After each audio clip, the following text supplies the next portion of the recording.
देखिए हर खबर यहीं पर। सब्सक्राइब कीजिए TV9 भारतवर्ष।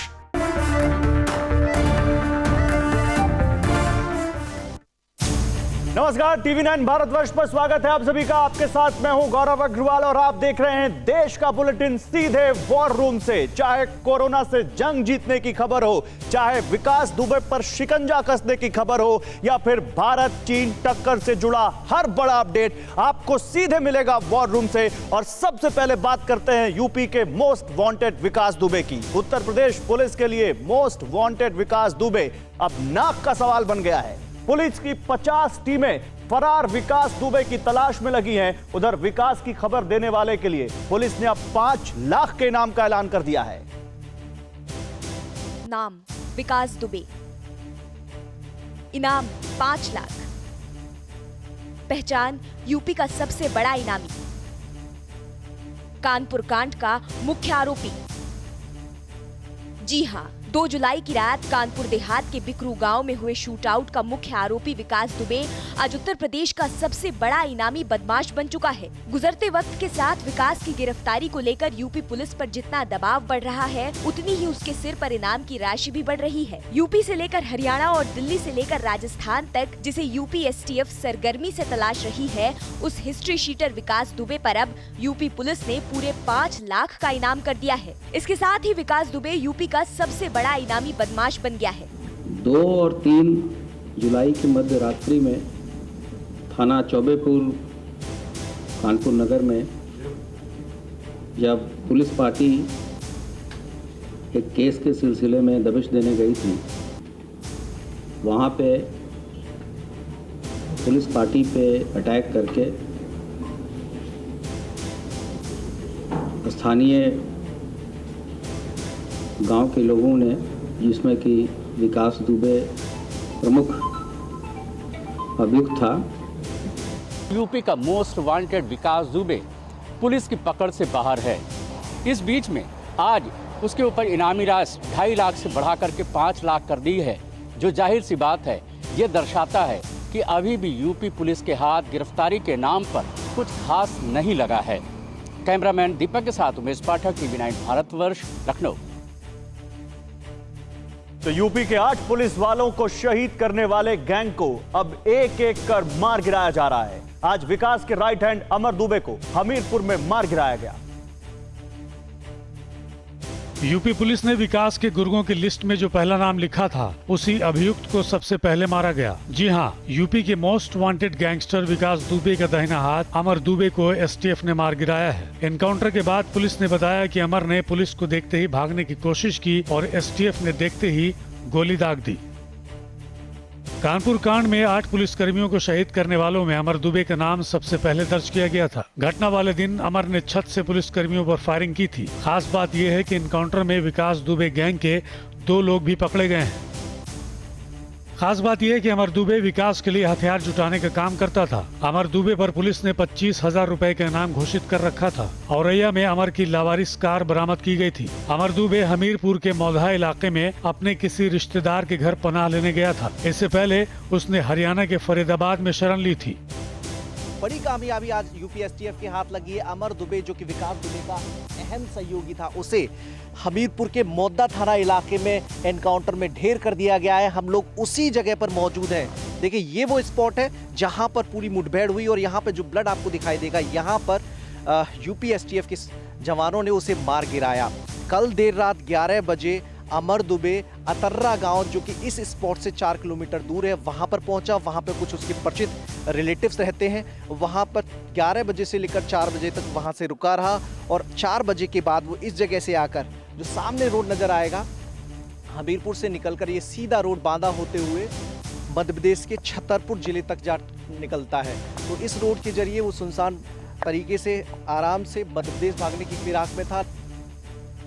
तो 2 जुलाई की अंधेरी रात में जब पुलिस की टीम बिकरू गांव पहुंची, तो पुलिस कहां चूक गई। इस खौफनाक ऑपरेशन के एक चश्मदीद की गवाही सुनिए।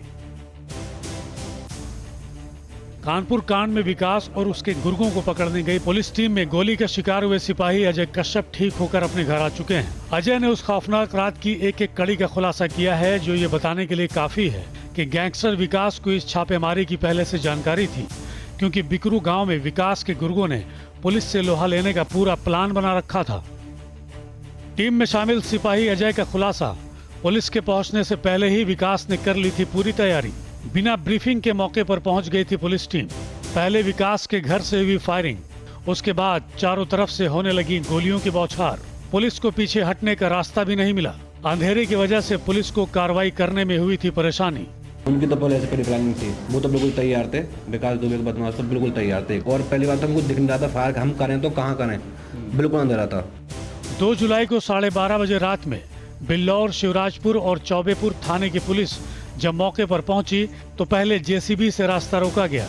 उसके बाद सिंगल बैरल, डबल बैरल बंदूक और बम से धावा बोल दिया गया। चारों तरफ से बम और गोलियां बरसने लगी। सिपाही अजय ने बताया कि पुलिस मौके पर तो पहुंच गई, लेकिन टीम को घटना से जुड़ी ब्रीफिंग नहीं दी गई थी। तो हम आ गए तो सारे लोग इकट्ठे हुए, एक साथ चल दिए। फिर आगे जाकर रास्ते में हमें एक जेसीबी मिली जो कि विकास दुबे घर से 30-35 मीटर के सामने लगी पड़ी थी। घर के कोने तक ही पहुंच पाए थे, तभी ताबड़तोड़ फायरिंग चालू हो गई। कम से कम 20 से 22 राउंड आए होंगे पहली बार में। विकास के गुर्गों ने करीब पौन घंटे गोलियां बरसाई, जिनमें 8 पुलिसकर्मी शहीद हो गए। अजय भी इस हमले में घायल हुए थे, जो अपने घर बुलंदशहर लौट आए हैं। और यूपी पुलिस के एक्शन में आते ही अब विकास दुबे अपनी जान बचाकर भागता फिर रहा है। विकास की आखिरी लोकेशन फरीदाबाद में पाई गई है, लेकिन एक बार फिर वो पुलिस की आंखों में धूल झोंकने में कामयाब रहा। उत्तर प्रदेश के 8 पुलिसकर्मियों के बर्बर हत्यारे विकास और उसके गुर्गे पुलिस के दबाव में अब भागते फिर रहे हैं। हिस्ट्री शीटर विकास की आखिरी लोकेशन फरीदाबाद में बताई गई है। खबर है कि विकास मध्य प्रदेश के शहडोल में भी हो सकता है और वो हमीरपुर में भी हो सकता है, जहां उसका दाहिना हाथ अमर दुबे आज ही मारा गया है। विकास का आखिरी लोकेशन फरीदाबाद के एक होटल में पाया गया। होटल के सीसीटीवी में जो तस्वीर कैद हुई है उससे जाहिर हो रहा है विकास यहीं कहीं छिपा है। ये सीसीटीवी फुटेज खुद हरियाणा पुलिस ने जारी किया है। विकास इसी होटल में ठहरा था। उसके बाद विकास ने न्यू इंडिया कॉलोनी में भी पनाह ली, लेकिन इससे पहले कि पुलिस वहां पहुंच पाती, विकास वहां से भी फरार हो गया। इस बीच फरीदाबाद स्पेशल क्राइम टीम ने विकास के 3 गुर्गों को पकड़ा है, जिनके पास से यूपी पुलिस की 2 पिस्टल बरामद की गई है। एक सीसीटीवी फुटेज सामने आया है जिसमें दिखाई दे रहा है कि एक शख्स के कंधे पर बैग है और वो ऑटो में बैठ जाता है। और ये सीसीटीवी फुटेज बताया जा रहा है कि फरीदाबाद के सेक्टर 86 के बीकानेर जो दुकान देख रहे हैं इसके ठीक बाहर का है। यहाँ पर रेस्टोरेंट के जो काम करने वाले लोग हैं मेरे साथ मौजूद हैं, उनसे बातचीत करते हैं। कितने बजे पुलिस की टीम आई थी और क्या कह रही थी? 4 बजे आई थी पुलिस की टीम। कह रही थी यही कैमरा रिकॉर्डिंग देखी थी, उसके बाद वीडियो फोन बना के लेके गए थे कि कहते ये हो सकता है विकास दुबे। शक जता रही थी कि विकास दुबे हो सकता है। फुटेज में दिखाई क्या दिया? फुटेज में यही दिखाई दे रहा था कि आया वो ऑटो ले रहा था, ऑटो लेके चला गया, ऑटो में बैठ के खड़ा था, बैग लेके यहाँ पे ऑटो में बैठ के चला गया। खबर है कि विकास के फरीदाबाद में होने के पीछे उसकी सरेंडर करने की मंशा भी हो सकती है। विकास दुबे को डर है कि अगर यूपी पुलिस के हत्थे चढ़ा तो उसका एनकाउंटर भी तय है, इसलिए उसने दिल्ली एनसीआर का रुख किया है। तो विकास दुबे का राज उसके कुएं में दफन है। इसी राज का पर्दाफाश करने के लिए पुलिस ने विकास के घर में बने कुएं को खंगालना शुरू कर दिया है।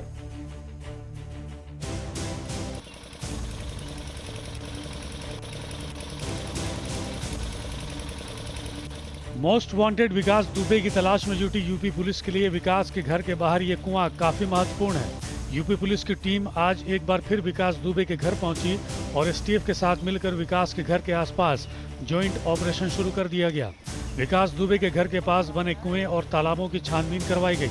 विकास के घर के पास बने इस कुएं पर अब पुलिस की खास नजर है और पुलिस ने इस कुएं का पानी बाहर निकलवाने का काम शुरू कर दिया है। बताया जा रहा है कि गैंगस्टर विकास दुबे अपने घर से भागते वक्त अपने हथियार इसी कुएं में फेंक कर गया था। विकास के कुएं से खुलेंगे पुलिस के नरसंहार के राज। बिकरू गांव का ये कुआं कई मायनों में है खास। इस कुएं पर विकास दुबे का नाम दर्ज है। कुएं से पानी के लिए विकास की इजाजत लेनी पड़ती थी। 10 साल पहले तक लोग विकास से पूछकर पानी पीते थे। बिना पूछे पानी पीने वालों को मिलती थी कठोर सजा। पुलिसकर्मियों को मारने के बाद कुआं फिर सुर्खियों में है। कुएं में विकास के हथियार और सबूत होने का शक है। पुलिस कुएं के पानी को बाहर निकलवा रही है। इससे पहले भी विकास दुबे के घर में सर्च ऑपरेशन के बाद पुलिस को भारी मात्रा में हथियार और कारतूस मिले थे। पुलिस को विकास के घर से नकली पहचान पत्र, अलग अलग सियासी दलों के झंडे और वायरलेस सेट भी मिले थे। कानपुर के मोस्ट वांटेड विकास की तलाश में एसटीएफ के अलावा पुलिस की 40 टीमें लगी हैं, जिनमें करीब 900 पुलिसकर्मी शामिल हैं। इतनी बड़ी तलाश अब से पहले शायद ही किसी गैंगस्टर की हुई हो, लेकिन विकास दुबे यूपी पुलिस की रडार से बाहर है। उम्मीद है कि जल्द ही पुलिस की मुहिम कामयाब होगी और विकास दुबे पुलिस के शिकंजे में आएगा। चलिए आगे बढ़ते हैं और देश के बुलेटिन में अब बात करते हैं भारत चीन टक्कर की। लद्दाख में भारत की तैयारी देखकर ड्रैगन के होश उड़ चुके हैं। अब चीन ने भी पश्चिमी पठारी इलाके में भारी भरकम हथियार तैनात कर दिए हैं। देखिए चीन का दिल कैसे घबराया।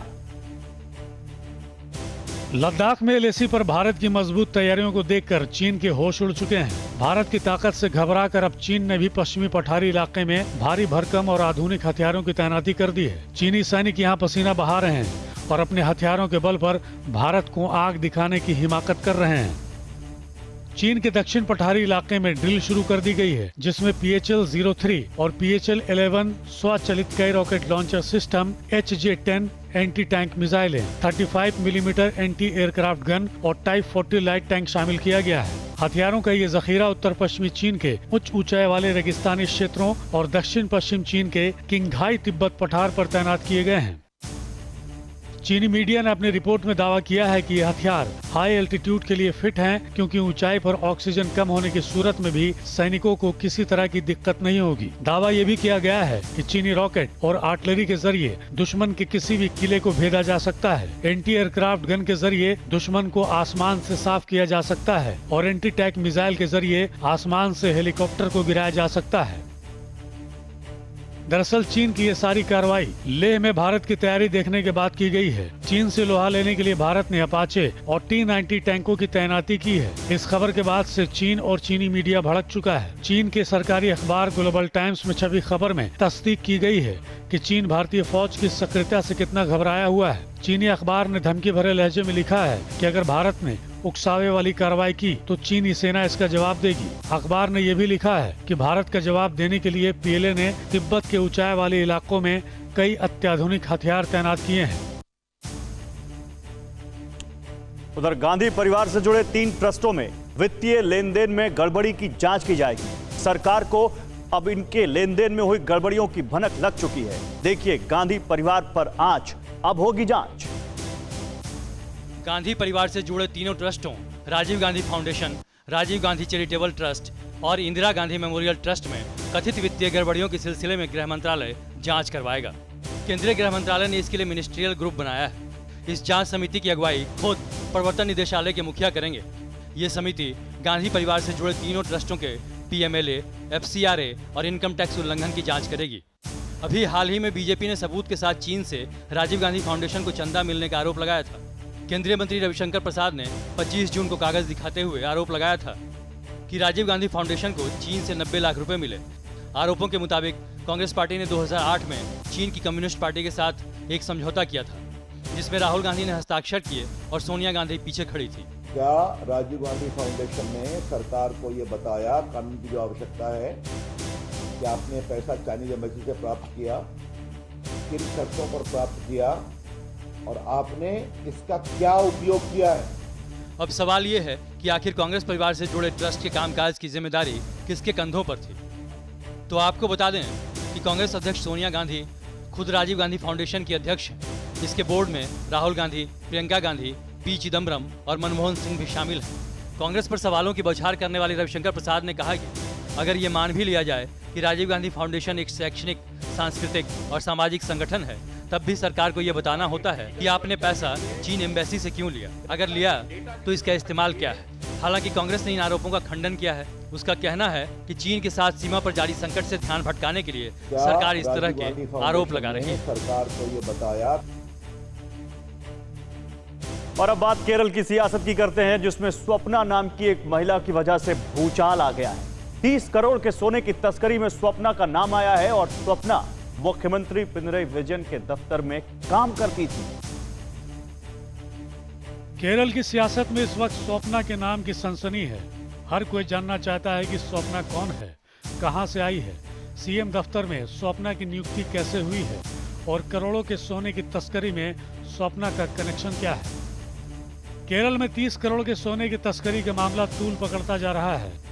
बीजेपी ने तिरुवनंतपुरम में विरोध प्रदर्शन किया और सीएम पी विजयन के इस्तीफे की मांग की। इस बीच सोने की तस्करी के मामले में घिरते राज्य के मुख्यमंत्री पी विजयन ने अपने मुख्य सचिव एम शिवशंकर को पद से हटा दिया है। इस बड़े फेरबदल की वजह आईटी विभाग की सलाहकार स्वप्ना बताई जा रही है। सीएम पी विजयन ने स्वप्ना सुरेश की सेवा भी खत्म कर दी है। स्वप्ना सुरेश एम शिवशंकर की काफी करीबी मानी जाती थी। इस बीच सोने की तस्करी का कनेक्शन सीएम ऑफिस जुड़ने को लेकर राज्य में मुख्य विपक्षी पार्टी के नेता रमेश चेन्नीथला ने प्रधानमंत्री नरेंद्र मोदी को चिट्ठी लिखकर पूरे मामले की सीबीआई जांच की मांग भी कर दी है। रमेश चेन्नीथला ने स्वप्ना सुरेश को लेकर मुख्यमंत्री पी विजयन पर सच छिपाने का भी आरोप लगाया है। रविवार को तिरुवनंतपुरम अंतर्राष्ट्रीय हवाई अड्डे से सीमा शुल्क अधिकारियों ने भारी मात्रा में सोना बरामद किया था। सोना यूएई के वाणिज्य दूतावास के लिए आए बैगों में भरा हुआ था। सोने को कस्टम विभाग ने जब्त किया था। यूएई दूतावास ने इस सोने के बैग से अपना पल्ला भी झाड़ लिया है। यूएई के वाणिज्य दूतावास के पूर्व पीआरओ को गिरफ्तार भी किया गया है। कस्टम ने बरामद किया 30 करोड़ सोने का पैकेट। यूएई के वाणिज्य दूतावास के लिए आए बैगों में सोना था। सोने को कस्टम विभाग ने जब्त कर लिया था। यूएई दूतावास इस मामले से अपना पल्ला झाड़ चुका है। वाणिज्य दूतावास के पूर्व पीआरओ को गिरफ्तार किया गया है।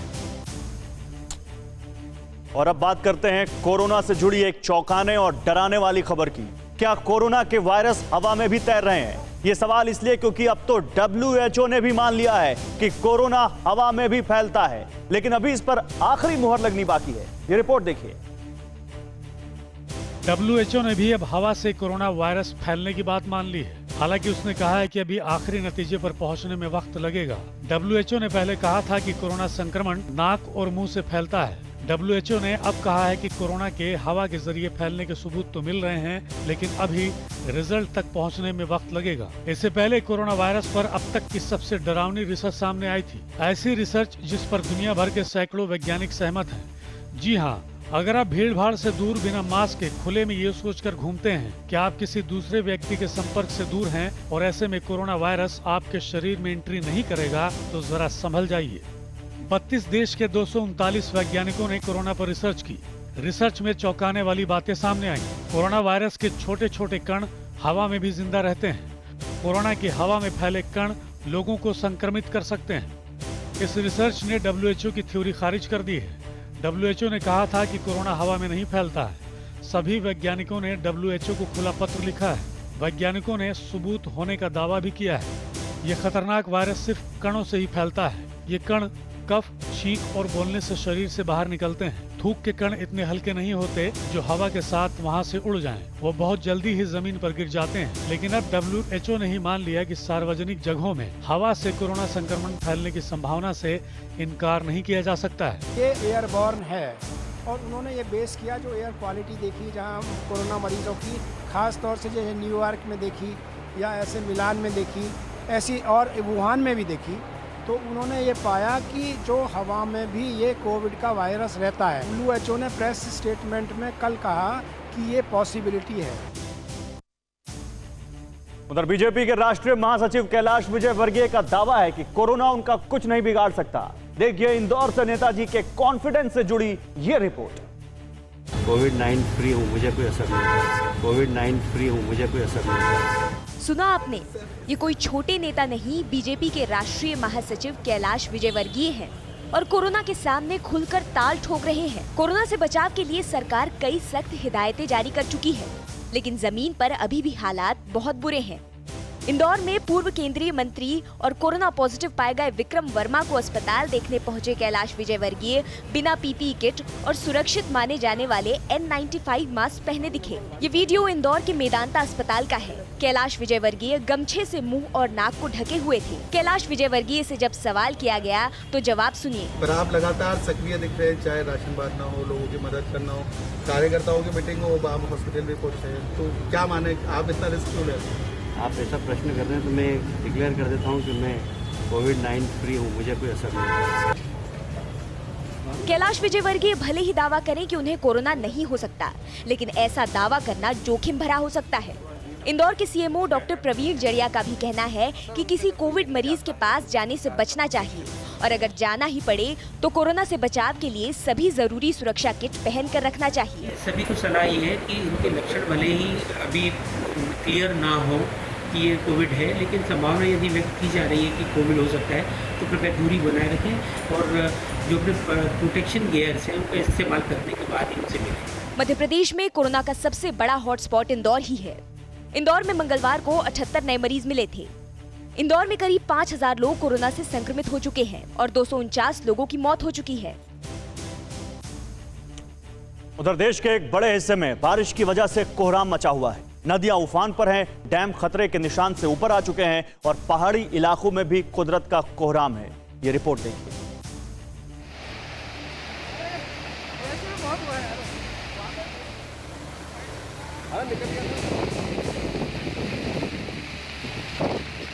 नदी का ये रौद्र रूप आसपास के लोगों को डरा रहा है। नदी की लहरों का ये शोर दिलों में दहशत पैदा कर रहा है। पानी का ये प्रवाह अपने साथ सब कुछ बहा ले जाने पर आमादा है। नदी का ये वेग अपनी रफ्तार के आगे कुछ नहीं देख रहा है। पिछले 24 घंटे से हल्द्वानी और उसके आसपास के इलाकों में हो रही बरसात की वजह से आम जनजीवन पूरी तरह अस्त व्यस्त है। इलाके में पड़ने वाली सभी नदी, नहर और नाले उफान पर हैं। पहाड़ों में हो रही बरसात की वजह से गौला नदी में गोला बैराज से 17,000 क्यूसेक पानी छोड़ा गया। इसके साथ ही तटवर्ती इलाकों में अलर्ट घोषित कर दिया गया है। गौला नदी के अलावा हल्द्वानी सितारगंज मार्ग पर शेर नाला सहित अन्य रपटे उफान पर हैं। पिछले 24 घंटे में नैनीताल जिले में 142 मिलीमीटर बरसात रिकॉर्ड की गई है। गौला नदी अपने उफान पर है। पहाड़ों में बारिश हुई है। इसके कैचमेंट एरिया में पूरी तरीके से, चाहे वो खंसी हो, खलकांडा हो, वहाँ बारिश हुई है। उसका प्रभाव आपको गौला नदी पर दिख रहा है। सभी गौला नदी के किनारे जो भी रहते हैं उनको अलर्ट जारी किया गया है कि नदी के किनारे न आए। उधर महाराष्ट्र के सिंधुदुर्ग जिले में लगातार दूसरे दिन हो रही बारिश की वजह से कुडालमाड़ गांव के आंबेरी पुल पर पानी भर गया है। ये ब्रिटिश कालीन पुल है। आप देखिए, अब पुल की जगह सिर्फ पानी ही पानी नजर आ रहा है। अब आपको हम लेकर चलते हैं जम्मू, जहां तवी नदी में सुबह अचानक आई बाढ़ में एक महिला फंस गई थी, जिसे जम्मू कश्मीर SDRF के जवानों ने रेस्क्यू किया।